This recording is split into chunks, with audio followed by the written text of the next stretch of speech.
Merci, Monsieur le Président, mes chers collègues. Ce rapport nous est présenté au titre de la coopération méditerranéenne, et j'y reviendrai dans un instant. C'est évidemment une conception un peu large de la conception de l'action de coopération sur la Méditerranée. Mais il s'agit surtout d'une action humanitaire et au risque de vous voir encore dans l'extase, nous allons voter pour. Nous allons voter pour, comme nous avions voté pour l'action pour les réfugiés. Souvenez-vous, ça a été évoqué par le vice-président Jean-Pierre Collin, 2 millions d'euros. Mais ces réfugiés, c'était il y a plus d'un an que j'ai personnellement reçu avec ma femme 30 personnes qu'on a pu caser grâce à l'action d'un de nos collègues maires, que je ne citerai pas, mais qui est attaché à l'humanitaire. Ces personnes, elles étaient venues pour 2 mois, 3 mois. Parmi ces personnes, il n'y avait pas un seul homme. Ils attendaient de pouvoir revenir pour voir leur mari, leur père. Les enfants étaient nombreux, ils avaient 6, 7 ans, 8 ans. Ils parlaient tous russe.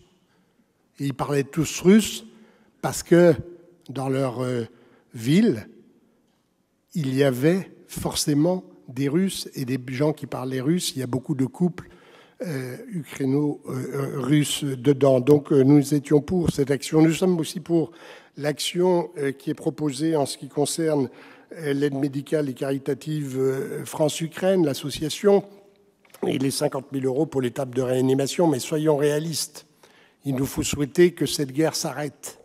Et ce n'est pas en poursuivant l'escalade des armes que l'on fournit que l'on arrêtera la guerre. Et ce n'est pas évidemment en espérant la défaite de la Russie que l'on arrêtera cette guerre. Alors dans la délibération, il y a ces 50 000 euros, nous sommes pour.